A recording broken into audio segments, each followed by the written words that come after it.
네, 오늘 본문의 내용은 수건이 덮여 있는가, 수건이 벗겨져 있는가에 대한 내용이에요. 이 말씀은 고린도 교회를 많이 닮아 있는 오늘날 교회에게 더욱더 적실성 있는 말씀이라고 여겨집니다. 바울은 14절에서 그들의 마음이 완고하여 오늘까지도 구약을 읽을 때 그 수건이 벗겨지지 않고 있다, 이렇게 얘기를 하고 있어요. 그렇다면 바울 당시에 수건으로 덮였었던 마음이 오늘에는 좀 벗겨졌을까요? 벗겨졌어야 하는 것이 맞죠. 왜냐하면 성경에서 바울이 말하기를 이 수건은 그리스도 안에서 벗겨질 것이다 라고 했기 때문에, 그리스도께서는 2000년 전에 오셨기 때문에 당연히 벗겨졌어야 되는 것이죠. 우리 때뿐만이 아니라 바울 시대에도 그리스도께서는 오셨기 때문에 바울이 아직까지 자기 눈에 봤을 때 이 수건이 벗겨지지 않은 것에 대해서 안타까워하며 답답해하는 모습을 오늘 서신을 통해서 알게 된다는 거예요. 바울은 이러한 교회의 현실을 안타까워하면서 또 담대하게도 말씀을 전합니다. 12절 보시면 우리가 이 같은 소망이 있으므로 담대히 말하노니, 이렇게 얘기를 하고 있어요. 이 같은 소망이 있으므로 담대히 말한다. 좀 이상하지 않아요? 바울이 지금 편지를 쓰는 대상은 교회잖아요. 교회에게 무언가를 얘기하는데 뭐 그렇게 담대히 말합니까? 다 같은 그리스도 안에서 식구인데 왜 이렇게 담대히 말한다고 얘기를 할까요? 교회 안에 잘못된 복음을 가진 자들이 많이 들어와 있어서 바울이 전한 복음이 공격을 당하고 있었어요. 그래서 바울은 자신이 가지고 있는 복음에 대해서 3장 서두에서 먼저 변호를 하고 설명을 하고 이 복음에 대한 소망과 확신을 가지고 있다는 뜻에서 지금 말을 하고 있는 거예요. 그러니까 바울이 지금 전하는 복음과 고린도 교회에 들어와서 왜곡되어져 버린 복음하고는 너무 다른 거예요. 그러니까 담대히 전한다는 거죠. 바울은 사도권까지 무시당하는 위기에 막 처해 있는 상황이에요. 꼭 거짓 선지자들은 높이 들림을 받고 진짜 하나님의 사도들은 뒤로 내쳐지는 경우가 바울에게 잘 나타나고 있다는 거예요. 바울은 이런 것들을 알고 있었기 때문에 용기를 내어서 담대하게 얘기를 하고 있습니다. 그가 3장 서두에서 전한 복음이란 율법의 영광보다 더 큰 영광이 바로 복음의 영광이다, 이렇게 얘기를 하고 있어요. 율법의 영광보다 더 큰 영광이 복음의 영광이다.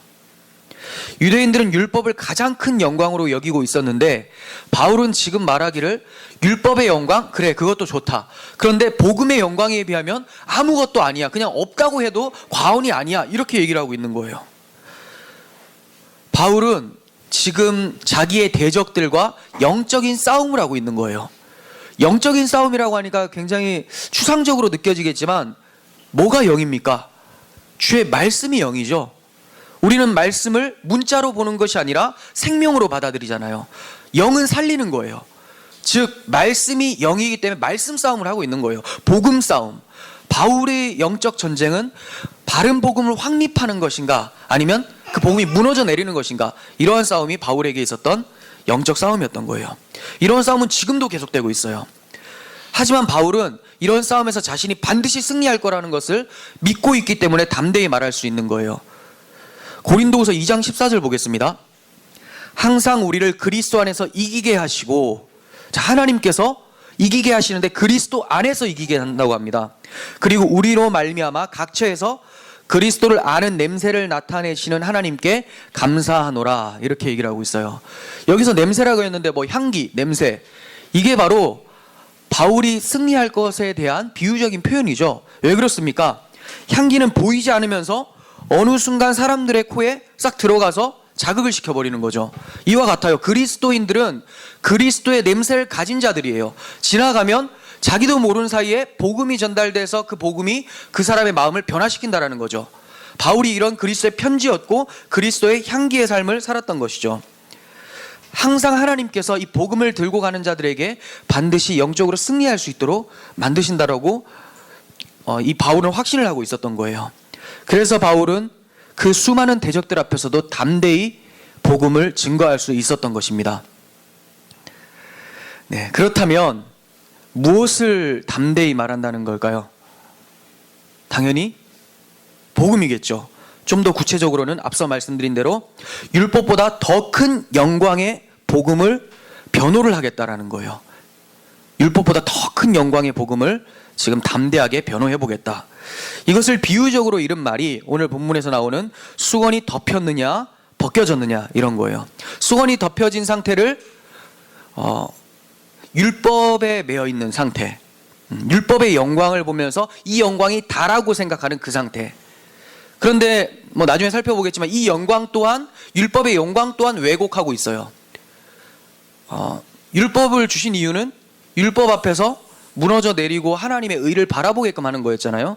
그런데 이 사람들은 율법의 영광을 보면서도 이 율법의 영광처럼 돼봐야지라고 하면서 도전하고 있었던 것이죠. 그런데 이 율법의 영광도 대단한데 수건이 벗겨진 건 뭘까요?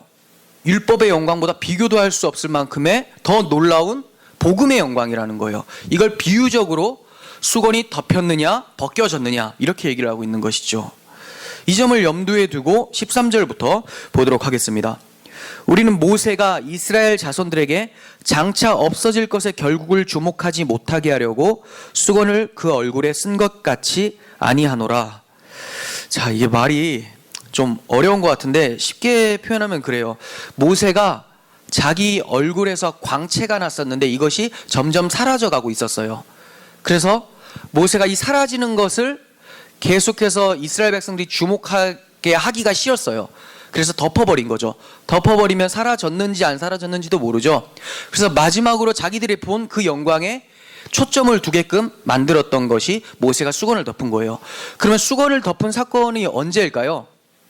시내산 율법을 받으러 올라갔다가 첫 번째는 내려오면서 이 사람들이 우상숭배를 하고 있었기 때문에 하나님의 언약이 여기서 깨어져 버리고 이들의 행위로는 언약이 성취될 수 없다는 것을 말씀하기 위해서 깨트려 버리고 다시 두 번째 돌판을 가지고 내려오면서 얼굴에 영광이 나타났었던 거예요. 광채가 있었어요. 이 영광을 모세가 수건으로 가렸었던 거예요. 왜 가렸을까요? 고린도후서 3장 7절 보시면 돌에 써서 새긴 죽게 하는 율법의 조문에 직분도 영광이 있어 이스라엘 자손들은 모세의 얼굴에 없어질 영광 때문에도 그 얼굴을 주목하지 못하였거든. 이렇게 얘기합니다. 율법의 영광도 대단했습니다. 사람들이 쳐다를 볼 수 없을 정도로 와, 이거 이렇게 찬란하다니 이렇게 생각을 했었던 것이 율법의 영광이었어요. 그래서 이스라엘 백성들이 이 영광에 압도되어 있었죠. 하지만 사라질 영광이었기 때문에 안 그래도 말 안 듣는 이스라엘 백성들이 모세의 얼굴에 있는 영광이 점점 사라져 가버리면 이 뭐야 하면서 더 말을 안 듣겠죠. 더 반역할 수 있기 때문에 수건으로 얼굴을 가립니다. 광채를 가려요. 그렇다면 모세는 자기의 사역 곧 율법의 영광이 끝나는 때가 있다라는 것을 알고 있었던 것이죠. 아, 이거 사라져 가는구나. 이거 금방 사라지는 것을 모세는 알고 있었던 거예요. 그 말은 뭐냐?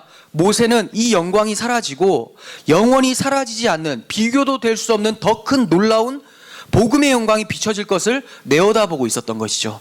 그래서 하나님께서 이는 선지자다라고 하는 거죠. 모세는 이거 알고 있었어요. 구약 시대에도 율법이 사라져가는 것을 통해서 복음의 빛이 찬란하게 등장을 하고 있었는데 지금보다는 희미하게 나타났었던 거죠. 그래서 율법을 통해서 복음을 알 수 있어야 되는데 이들은 율법을 통해서 율법을 지키자로 가버리는 거예요. 분명히 하나님께서는 확실하게는 복음의 빛이 비춰지도록 허락하지는 않으셨어요. 왜냐하면 확실한 복음의 빛은 예수께서 오셔야 되니까, 실체가 오셔야 되니까 그림자로 충분히 알 수 있어야 되는 거예요. 율법을 통해서 예수를 바라볼 수 있도록 해야 된다는 것이죠. 그런데 이 사람들은 그것에 대해서 실패를 했습니다. 율법을 보여줬더니 이 영광처럼 나도 영광스러운 자가 되어야 되겠다라고 하면서 율법을 극복하려는 시도를 했었던 것이죠. 자, 복음이 영광스러운 거는 이해가 가요. 근데 왜 율법도 영광스러운 것이라고 말을 할까요? 복음이 영광스러운 건 충분히 이해가 가. 예수 그리스도의 영광, 하나님의 아들의 영광이니까. 근데 왜 율법도 영광스럽다고 얘기를 할까요? 하나님의 공의로운 심판도 영광인 거예요. 공의도 하나님의 성품이기 때문에 공의로운 심판에서 하나님의 영광은 선포되어지고 있습니다. 그러니까 하나님께서는 죄인을 심판을 할 때 우리는 하나님 왜 심판하십니까? 라고 하는 것이 아니라 심판받는 것이 마땅합니다. 하나님이 정의로우신 분이십니다. 라고 할 때 하나님의 공의가 나타나기 때문에 하나님의 심판 또한 의롭다라고 하는 거죠. 하나님의 심판은 참되십니다. 라고 신약에 많은 사람들이 고백을 하는 것처럼 그와 같이 하나님의 공의로운 심판도 영광인 거예요. 하지만 복음이 더 큰 영광이에요. 왜 그렇습니까? 복음에는 하나님의 공의도 나타날 뿐만이 아니라 사랑 또한 나타나기 때문에 그래요. 공의도 하나님의 속성이에요. 사랑도 하나님의 속성이에요. 공의와 사랑, 즉 하나님의 속성이, 하나님의 충만한 속성이 복음에 나타나고 있다는 거죠. 즉 예수 그리스도께서 우리 죄를 위해서 십자가에서 대신 죽으시고 여기에서 하나님의 공의로운 심판이 이루어졌어요. 우린 여기에서 하나님을 찬양하게 되죠. 그런데 그분의 죽으심으로 인해서 우리가 하나님의 자녀가 되는 거죠. 긍휼하심, 하나님의 사랑, 이 속성이 선포되어지는 것이죠. 그래서 율법의 영광도 놀랍지만 복음의 영광은 비교할 수 없을 조차 더 크다, 이렇게 얘기를 하는 거예요. 그거 아셔야 돼요. 하나님의 심판 또한 영광스러운 거예요. 하지만 이 영광보다 하나님께서는 더 큰 영광을 받으시길 원했습니다. 자기 아들, 하나님의 아들을 내어주시는 그 영광을 나타내 보이신 거예요. 바울은 우리는 모세처럼 수건으로 가리지 않는다, 이렇게 표현을 하고 있어요. 우리는 모세처럼 수건으로 가리지 않는다. 그러면 마치 말뜻이 모세가 뭔가 잘못한 것처럼 느껴지잖아요. 그런데 그게 아니에요. 모세가 잘못했다는 말이 아니라 예수님이 오시기까지는 율법에 초점을 맞추고 있어야 되는 거예요. 모세가 이렇게 율법을 주목하게 한 이유가 뭡니까? 좀 전에도 잠깐 설명을 했었지만 예수 그리스도께로 인도하는 역할을 하는 거죠. 이걸 바울이 잘 설명을 하고 있어요. 갈라디아서 3장 24절. 이같이 율법이 우리를 그리스도께로 인도하는 초등교사가 되어 우리로 하여금 믿음으로 말미암아 의롭다함을 얻게 하려 함이라. 즉 율법을 통해 그리스도의 필요성을 깨닫고 그분의 의를 붙잡도록 하기 위함이었던 거죠. 그러니까 구약 성경에서도 율법의 영광이 선포되었을 때 이 사람들이 이걸 알아야 되는 것이 맞아요. 물론 희미하지만. 근데 알지 못해요. 예수께서 오시지 않았고 또 자기들의 마음이 완악했기 때문에. 근데 더 문제는 뭐냐면 신약 성경에 이렇게 밝히 드러났음에도 불구하고 복음을 인정을 하지 않는 거죠. 복음을 모른다고 말을 할까요? 복음을 인정하지 않는다라고 얘기를 하는 게 좋을까요? 인정치 않는 거예요. 완악함 때문에, 고집스러움 때문에. 바울은 그래서 이제 그리스도께서 오셨으니 이 그리스도를 통한 복음의 영광은 영원히 사라지지 않을 놀라운 영광이기 때문에 수건으로 가릴 필요가 없다. 모세처럼 수건으로 가릴 필요가 없다. 그리스도께서 오셨잖아. 이렇게 얘기를 하는 거예요. 사도들이 복음의 영광을 가리고 있지 않았다면 이 복음의 영광의 비침을 받아서 사람들이 막 회심하고 뭔가 변화되고 이렇게 돼야 되는 것이 마땅해 보이잖아요. 근데 그러한 모습이 잘 안 나타나요. 실상은 어땠습니까?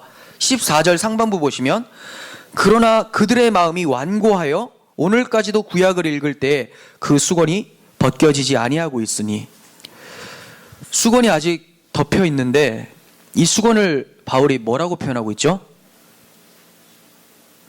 마음의 완고함이라고 얘기를 하고 있죠. 마음의 완고함.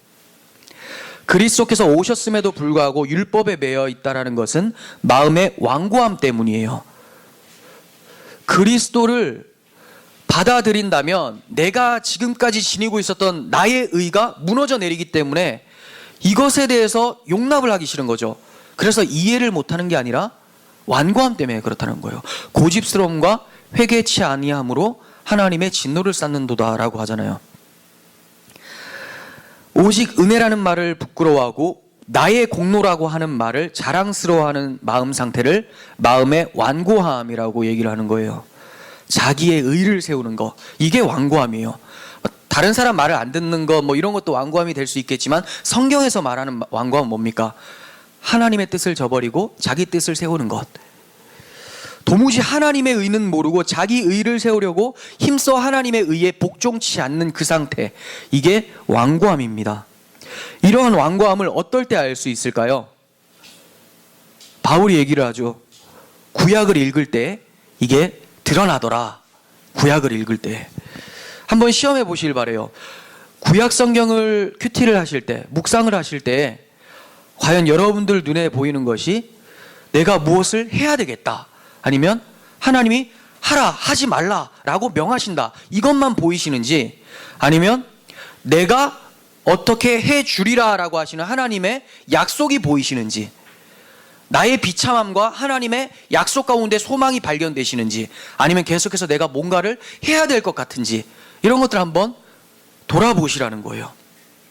교회 밖의 사람들이야 그리스도 밖에 있기 때문에 수건이 덮여 있는 것은 당연한 거죠. 그리스도께서 오셨지만 그리스도를 한 번도 들어본 적이 없기 때문에 수건이 덮여 있는 것은 당연한 거예요. 모든 자연인의 상태, 불신자들의 모든 상태는 수건이 덮여 있는 상태가 맞습니다. 그런데 문제는 교회 안에 예수를 선포하는데도 불구하고 수건이 계속 덮여져 있는 거예요. 분명히 예수께서 오시면 수건이 벗겨진다라고 했는데 왜 교회 안에서 수건이 계속 덮여 있습니까? 이게 완고함인 거죠. 바울이 여기서 수건이 덮여 있는 그들이라고 하는데 그들이 누굴까요? 수건을 덮은 완고한 마음을 가진 그들, 교회 내부의 적들이에요. 외부의 적이 아니라. 바울을 항상 괴롭히던 자들은 교회 안의 적들이었어요. 물론 교회 밖에도 적이 있었죠. 그런데 바울은 그 사람들을 적으로 크게 생각하지 않습니다. 왜냐하면 교회 밖에 유대인들, 바리새인들, 로마 당국들, 누구를 박해합니까? 바울의 육체를 박해해요.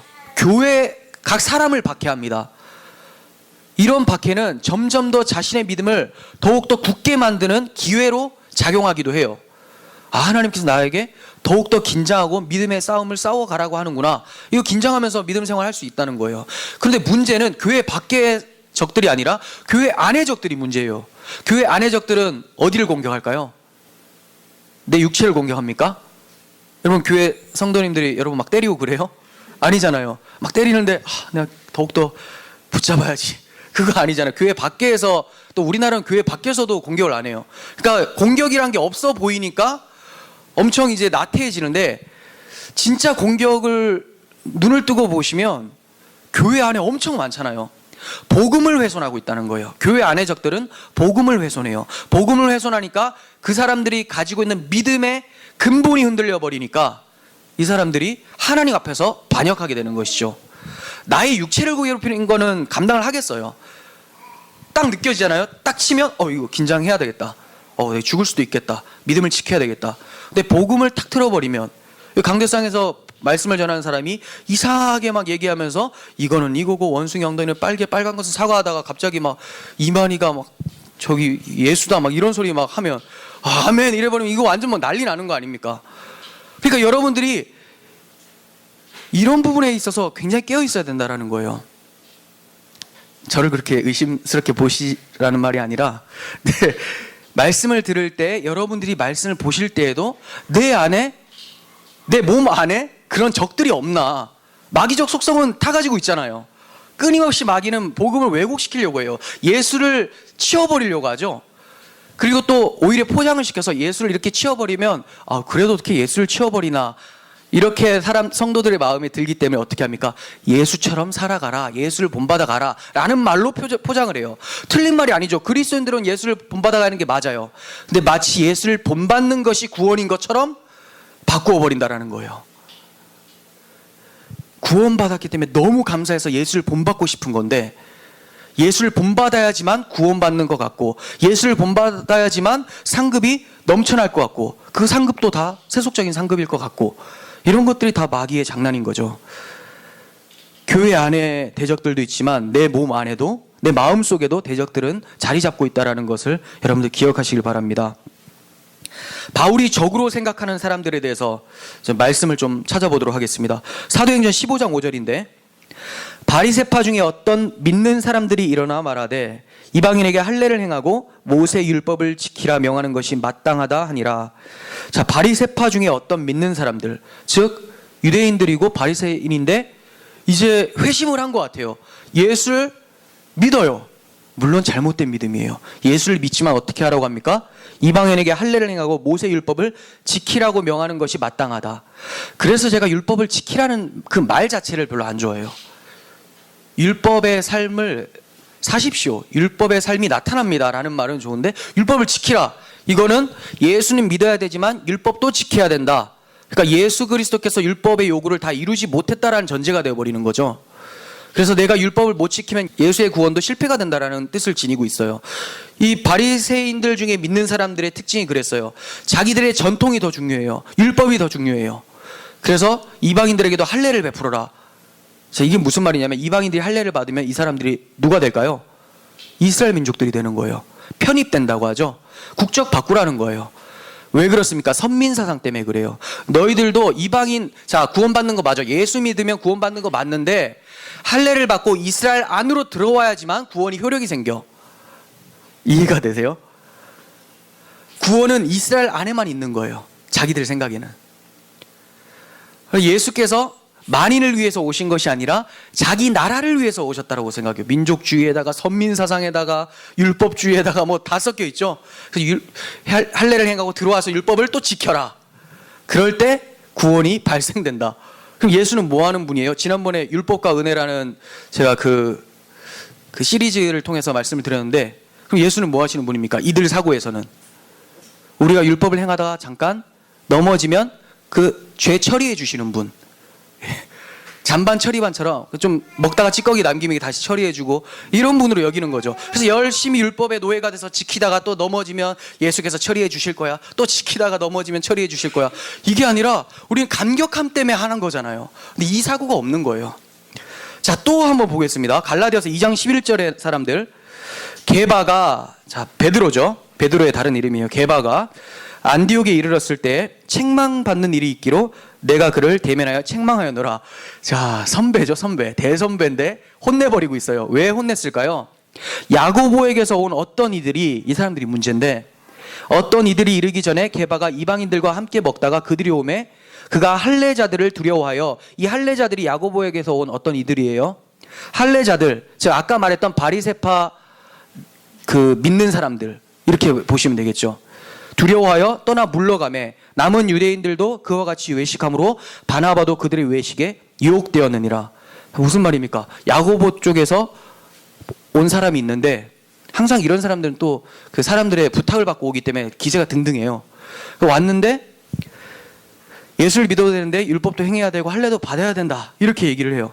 그리고 이방인들과 같이 먹는 거에 대해서 잘못됐다고 생각하죠. 이들이 할례 받지 않으면 잘못됐다고 생각하니까 베드로가 밥 먹다 어떻게 합니까? 나 안 먹었어. 이렇게 된 거예요. 그래서 이 사도 바울이 이 대선배를 엄청 혼내는 거예요. 그게 무슨 믿음입니까? 예수 그리스도 안에서 통일된 걸 왜 모르십니까? 얘기를 하는 거죠.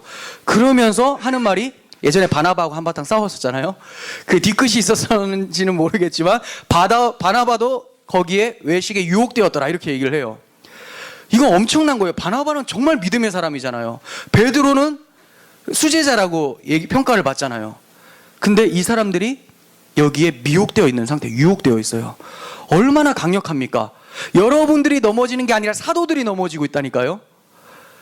그러니까 한국의 목회자들도 막 넘어지는 거 아니에요. 잘못된 복음에. 그러니까 저부터가 정신 차려야 되고 여러분들도 무장을 하셔야 되는 거죠. 무엇으로? 하나님의 전신갑주로. 이만큼 영적 전쟁이 치열해요. 말씀 전쟁이 치열하다는 거예요. 사도행전 21장도 계속 보겠습니다. 21장 20절. 그들이 듣고 하나님께 영광을 돌리고 바울더러 이르되 형제여 그대도 보는 바에 유대인 중에 믿는 자 수만 명이 있으니 다 율법의 열성을 가진 자라. 참 앞에까지만 보면 막 소망이 넘쳐요. 유대인들 중에 믿는 자가 수만 명이 있으니 할렐루야 나오는데 뒤에 어떻게 해요? 다 율법의 열성을 가진 자라. 앞에 말했었던 그 사람들이 수만 명이라는 거예요. 바울의 대적들이. 얼마나 낙심됩니까? 얼마나 낙심됩니까? 그의 밖에 사람들도 공격하는데 안에서도 공격을 하고 있어요. 믿는 자들 중에 이런 자들이 있다는 거예요. 교회 안에. 그런데 바울 당시에 수만 명이었으면 지금은 수천만 명이 넘겠죠. 어마어마한 거예요. 그러니 이들의 믿음은 잘못된 믿음, 예수 외에 자기 의도 세워야 된다는 그런 믿음을 가지고 교회에 침투해 있었던 것입니다. 오늘날은 수만 명, 수천 명, 허다한 무리라고 말을 할 수가 있습니다. 그만큼 우리는 많은 공격에 시달리고 있다는 것도 기억하셔야 돼요. 그러니까 여러분들 뭐 설교 같은 거 들으실 때 유튜브 같은 데서 들으시잖아요. 안 들으시는 건가? 네, 안 들으시는 게 좋을 것 같아요. 그리고 들으시더라도 제대로 점검을 하셔야 되죠. 점검이 잘 안 될 것 같으면 목회자에게 또 얘기를 하시고 책도 많이 보시고 해서 책도 여러 가지 이단 책들도 많이 나와 있어요. 기독교 서적 그거 가면. 그러니까 뭐가 뭔지를 구분하기 어렵다는 거죠. 그래서 교회 안에서 같이 말씀 보는 거에 대해서만 집중을 많이 하시고 또 같이 나누고 하는 것이 좋을 것 같아요. 바울은 오늘까지 이렇게 계속 반복을 하고 있어요. 오늘까지 이런 사람들이 있는 것에 대해서 탄식을 하고 있는 것이죠. 그렇다면 2000년이 지난 오늘날에는 어떻습니까? 오늘까지는 어떨까요? 더 많아진 것 같아요. 적어야 되는 것이 맞는 것 같은데 복음이 확장되어지고 성령께서 일하시니까. 그런데 마귀도 계속 일을 하는 거죠. 그리고 결국은 마귀가 다 유혹하고 미혹하고라서 하나님의 백성들만 남게 되고 하나님의 백성들이 다 돌아오게 되면 주님께서는 오시는 거죠. 그렇게 계속 세상은 진행되어져 갈 거예요. 2000년이 지난 지금에도 예전에 수건 덮은 것보다 훨씬 더 두툼한 수건을 덮고 있는 것 같아요. 차라리 수건으로 얼굴을 가렸으면 자신의 죄악으로 인해서 부끄러워서 가렸다라고 억지로 해석이라도 해보겠어요. 그런데 여기서는 수건으로 마음을 가렸다고 하는 거예요. 마음을 가렸다. 가망이 없죠. 우리들의 마음은 어떻습니까? 고린도후서 4장 3절부터 보시면 저는 지금 나오는 이 사람들의 모습이 우리들의 마음이 아니었으면 좋겠어요. 자, 3절. 만일 우리의 복음이 가리었으면 망하는 자들에게 가리어진 것이라. 그 중에 이 세상의 신이 믿지 아니하는 자들의 마음을 혼미하게 하여 그리스도의 영광의 복음의 광채가 비치지 못하게 함이니 그리스도는 하나님의 형상이니라. 자, 여기 보시면 망하는 자들에게 가려진다라고 합니다. 여러분들이 성경을 보는데 계속해서 나의 의가 계속 드러나고 내가 이렇게 해야지만 하나님께서 인정하실 것 같다면 망하는 자들의 길로 가고 있는 거예요. 그리고 이 세상의 신이 쉬지를 않아요. 되게 열심히 노력합니다. 이 세상 신이 믿지 아니하는 자들의 마음을 혼미하도록 엄청나게 신실하게 일을 하고 있어요. 그러니까 우리는 신실하신 성령을 의지하지 않으면 이 신에게 확 넘어갈 수 있다는 거예요. 그런데 6절에서는 사도 바울과 자기 동역자들은 이러한 마음 상태다라는 것을 얘기를 합니다.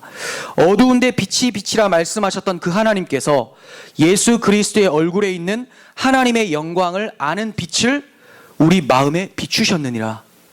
저는 우리의 마음의 빛이 이런 빛이었으면 좋겠어요. 수건으로 가려진 상태를 빛이라고 여기는 자들이 아니라 정말 수건이 열려지고 그리스도의 복음의 광채가 비춰져서 그 안에서 자유함을 누리는 우리들이 되었으면 좋겠습니다. 그러려면 어떻게 해야 될까요? 그러려면 수건이 뭐라고 했죠?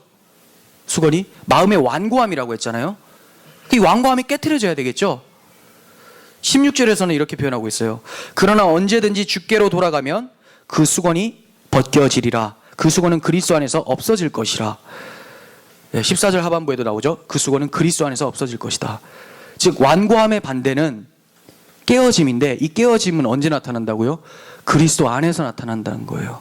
그리스도께서 돌아가는 것 자체가 깨어짐이에요. 그래서 돌아가는 것을 우리가 두 글자로 뭐라고 합니까? 회개잖아요. 회개. 완고함은 회개가 아니고서는 답이 없어요. 회개함이 있어야 돼요. 내 주관, 내 판단, 나 중심의 생활이 죄라는 것을 회개하고 그리스도의 주관, 그리스도의 판단, 그리스도의 중심의 생활을 의지할 때 완고한 마음의 수건이 벗겨지게 될 것입니다. 이 완고한 수건을 덮고 있는 것이 자존심도 세워지는 것 같고 좋을 것 같다고 생각을 하시겠지만 이 상태가 너무나 비참한 상태다라는 것을 사도 바울은 얘기를 하고 있어요. 사람들은 그것이 자기 자존심을 챙기는 거라고 생각해서 좋아하지만 바울이 볼 때는 그게 제일 비참한 거야. 이렇게 안타까워하고 있다는 거죠. 왜냐하면 바울은 수건 덮은 마음 상태를 종의 상태라고 말을 하고 있기 때문에 그래요. 자, 보겠습니다. 17절을 통해서 알 수가 있는데, 주는 영이시니 주의 영이 계신 곳에는 자유가 있느니라. 주의 영이 계신 곳에, 주님 안에 들어가면 자유함이 있어요. 근데 주님 밖에 마음의 완고한 상태로 그대로 있으면 자유가 아니라 종이 되어버리는 거죠. 자유자의 반대는 종이죠. 사탄의 종, 죄의 종인 상태가 자존심을 세우고 완고히 그리스도를 거부하는 상태인 거예요. 반면 자유는 어디 있습니까? 주의 영이 계신 곳에 자유가 있다. 주님 안에 있습니다. 그렇다면 성경을 보면서 여러분, 주님을 바라보시겠습니까? 나의 의를 찾아보시겠습니까? 주를 바라봐야 되겠죠. 요한복음 5장 39절에서 주님이 이렇게 말씀하세요. 너희가 성경에서 영생을 얻는 줄 생각하고 성경을 연구하거니와 이 성경이 곧 내게 대하여 증언하는 것이니라. 왜 이렇게 말씀하셨을까요? 사람들이 성경은 정말 많이 보는데 달달 외우고 있는데 성경의 핵심은 못 찾고 있는 거예요. 성경에서 찾아야 될 분을 안 찾고 성경에서 다 자기들만 찾고 있는 거예요. 내가 어떻게 하면 하나님께서 의롭다고 하실까? 어떻게 하면이 아니라 예수를 모시게 될 때, 예수께서 행하셨으니 그 예수 앞에 무릎 꿇을 때 의로워진다라고 누누이 얘기를 하고 있는데도 그 사람들은 자기를 찾고 있는 거예요. 그래서 주님이 답답해서 얘기하세요. 너 여기서 영생 찾는 거 맞잖아. 근데 이 책이 나에 대해서 얘기를 하는 거거든. 근데 너는 도대체 누구를 찾는 거니? 이렇게 얘기를 하고 있는 거예요. 이렇게 얘기만 하신 것이 아니라 성경도 풀어서 설명도 해주세요. 엠마오 그 길로 가는 사람 제자들한테 주님이 나타나셔서 말씀하시죠. 미련하고 선지자들이 말한 모든 것을 마음에 더디 믿는 자들이여, 그리스도가 이런 고난을 받고 자기의 영광에 들어가야 할 것이 아니냐 하시고, 이에 모세와 모든 선지자의 글로 시작하여 모든 성경에 쓴 바 자기에 관한 것을 자세히 설명하시니라. 구약 성경을 이제 차츰차츰 하나씩 알려주시는 거예요. 그랬더니 이 사람들의 마음이 어떻게 되었다고 합니까? 마음이 뜨거워졌다고 얘기를 해요. 무엇으로 여러분들의 마음을 뜨겁게 하겠습니까? 마음이 차갑게 느껴지세요? 마음이 얼어붙은 것 같으세요? 그리스도를 성경에서 찾아야 돼요. 성경에서 예수를 찾게 되면 마음이 뜨거워집니다. 그냥 공식으로 찾는 것이 아니라 여기도 예수 있네, 여기도 예수 있네, 모형론이 이거네, 이것이 아니라 이 모형론 속에 포함된 하나님의 마음을 아셔야 된다는 거죠. 그리스도를 내어주시기까지 역사를 통해서 자기 아들을 내어주시는 그 그림자를 계속해서 구현해내신 하나님의 마음을 발견할 때 마음이 뜨거워지잖아요. 우리 하나님이 나 같은 먼지보다 못한 자를, 흙으로 지음을 받았으니까 먼지보다 못한 자를 살리시기 위해서 역사를 이끌어 오셨구나. 그 자기 아들을 마침내 내어주셨구나. 흉내만 내시다 끝낸 것이 아니라 마지막에 그날 그 아들을 보내셔서 죽여버리신 거예요. 나를 살리기 위해서. 그렇다면 우리의 마음은 당연히 뛰게 되겠죠. 뜨거워지겠죠. 그리스도를 바라보십시오. 율법은 우리를 죽입니다. 하지만 주의 영은 우리를 살립니다. 율법의 요구 앞에 의로운 자라는 칭함을 받고 당당히 서게 만드는 것이 주의 영이에요. 그러니까 종의 멍에를 벗어버리시기를 바랍니다. 갈라디아서 5장 1절, 그리스도께서 우리를 자유롭게 하려고 자유를 주셨으니 그러므로 굳건하게 서서 다시는 종의 멍에를 매지 말라. 네, 다시는 매지 말래요. 지금까지 종의 그 멍에 매면서 마귀에게 마음의 양심의 가책을 받고 괴롭힘 당하고 그렇게 살았는데, 이제 그리스도 안에서 자유함을 주셨으니까 이거 누리라고 하는데, 사람들은 예전에 종 상태를 되게 그리워합니다. 왜 그리워할까요? 종인데. 거기 들어가야지만 나라는 사람이 이름이 올라갈 것 같으니까. 근데 예수 안에 들어가면 계속 이름이 없어지거든요. 무슨 이름만 서게 돼요? 예수 그리스도라는 이름만 계속 진하게 쓰고 있어요, 하나님이. 근데 내 이름은 계속 지우개로 지우고 있어요. 그 기분 나빠가지고 다른 데 예전에 쓰던 도화지에다 다시 자기 이름 쓰기 시작하는 거예요. 새겨보려고. 그러니까 하나님은 계속해서 그 연필 뺐으면서 지우개 계속 지우고 일로 와 하는데, 아니 나는 거기 가서 계속 내 이름을 새겨봐야 되겠다. 이 바벨탑이잖아요. 자기 이름 내겠다, 이거라는 거죠. 여러분, 우리가 해야 될 기도는 뭡니까? 나의 마음을 열어주시옵소서. 주님께서 눈먼 자의 눈을 뜨게 해주신 것처럼 오늘 우리가 성경을 볼 때 수건을 벗어 던지게 하시고 주를 바라보게 하옵소서, 이 기도를 드려야 된다는 거예요. 아람 군대가 둘러싸고 있을 때 엘리사의 시종이 너무나 두려운 나머지 이렇게 얘기를 합니다. 아, 네 주여, 우리 이제 어떡합니까? 그때 엘리사가 뭐라고 합니까? 두려워하지 말라. 우리와 함께한 자가 그들과 함께한 자보다 많으니라. 눈에 보일 때는 없어요. 아람 군대만 가득 찼는데 엘리사의 눈에는 그들의 군대보다 자기들의 군대, 하나님의 군대가 더 많다는 것이 보여졌어요. 그래서 엘리사가 기도를 합니다. 여호와여, 원하건대 그의 눈을 열어서 보게 하옵소서. 그랬더니 성경이 뭐라고 기록합니까? 여호와께서 그 청년의 눈을 여셨고 그가 보니 불말과 불병거가 산에 가득하여 엘리사를 둘렀더라. 네, 우리가 눈이 열려야 돼요. 마음의 수건이 벗겨져야 돼요. 그래야지 하나님의 살아계심과 하나님이 어떠한 분인지, 나를 구원하신 하나님이 얼마나 위대하신 분이신지를 발견하게 되고 그 안에서 우리가 위로를 받고 소망을 갖고 힘을 얻으면서 살 수 있게 된다는 거예요. 그랬더니 엘리사의 기도는 주님의 마음을 잘 대변해 주는 기도죠. 이 청년의 눈을 열어주시옵소서. 주님도 우리를 위해서 그렇게 기도하세요. 이 아이의 눈을 열어주시옵소서. 이 아들의 눈을 열어주시옵소서. 이렇게 수건이 벗겨진 마음으로 성경을 보다 보면 성경을 어디에서 보든지 성경 구석구석에서 그리스도의 십자가가 보이게 될 것입니다. 그렇게 주님을 성경을 통해서 점점 만나 가시다 보면 더 큰 주의 영광으로 인도되어져 가게 될 거예요. 고린도후서 3장 18절 세 번역으로 보겠습니다. 우리는 모든 너울을 벗어버리고 주님의 영광을 바라봅니다. 이렇게 해서 우리는 주님과 같은 모습으로 변화하여 점점 더 큰 영광에 이르게 됩니다. 이것은 영이신 주님이 하시는 일입니다. 네, 성화에서 영화로 가게 된다는 것을 말씀하고 있죠.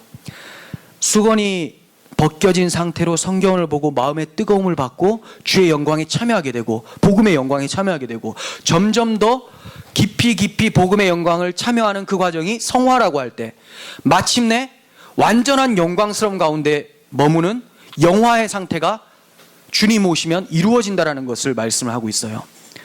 얼마나 영광스러운 모습입니까? 모세 당시에는 아무나 하나님의 영광을 대면할 수 없었어요. 그 당시 모세밖에 없었어요. 여호수아도 밖에서 쳐다봐요. 너무 부러워서.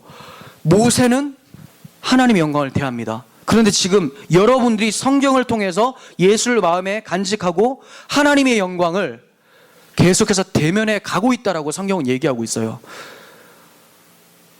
그리스도의 얼굴에 있는 하나님의 영광을 아는 빛을 우리 마음에 비추셨다라고 했잖아요. 여러분들이 그리스도를 발견해가고 그 사랑에 감사하면 점점 더 그 영광에 참여하게 돼요. 모세 부러워할 게 아니죠. 모세가 여러분들 부러워해야 되겠죠. 자기는 혼자 정말 죽어라고 그 수많은 사람들을 이끌고 다녔는데 여러분들 다 영광에 참여한 자가 되었고 함께 영광에 참여해서 가고 있는 건데 모세가 부럽습니까? 모세가 오히려 우리를 부러워하게 되죠. 그래서 성경에서는 구약의 사람들은 우리가 받은 것을 그렇게 그토록 간절히 바라면서 살았다고, 그러다가 죽었다고 얘기를 합니다. 나그네처럼. 우리는 그걸 받았죠. 우리가 아니고서는 그 사람들의 믿음이 이루어지질 않아요. 우리가 받았기 때문에 그들이 믿은 것이 확증이 되어지는 것이죠. 바울은 이 영광스러움을 날마다 누리고 있었기 때문에 그 수많은 대적들 앞에서도 담대할 수밖에 없었어요. 그래서 확신 있게 자신의 복음을 변호하고 있는 거예요. 여러분들도 복음 가운데 확신이 있기를 바랍니다. 담대하게 내가 가진 복음, 그 무엇과도 바꿀 수 없는 예수의 생명으로, 하나님의 아들의 생명으로 우리에게 주어진 이 복음을 담대하게 전할 수 있었으면 좋겠어요. 하지만 그 전에 먼저 영광스러운 복음을 맛보아야 하는 것이 먼저고, 그러려면 완고한 마음의 수건이 벗겨져야 되는 것이 먼저예요. 그 수건은 회개를 통해서 그리스도 안에서만 벗겨집니다.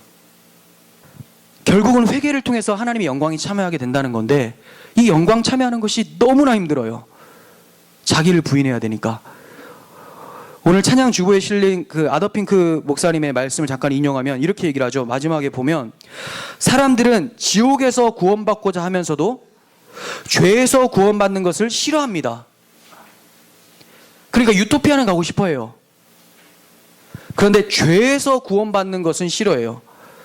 예수님은 죄에서 구원하시기 위해서 오셨는데, 유토피아에서 내가 가지고 있는 욕망 다 이루어 드리려고 주시려고 오신 게 아니라, 먹고 싶은 거 다 먹고 누리고 싶은 거 다 누리고, 이게 아니라 욕망은 다 사라지게 하고 그리스도의 열망으로 품게 만들려고 오신 것이고, 죄로부터 분리시키려고 오신 건데, 죄로부터의 구원은 싫어합니다. 계속 보시면 삶으로는 그리스도를 주님으로 인정하지 않으면서, 삶으로는 그리스도를 주님으로 인정하지 않으면서 그분을 단지 구원자로 영접하고 안심하는 사람들이 너무나 많습니다.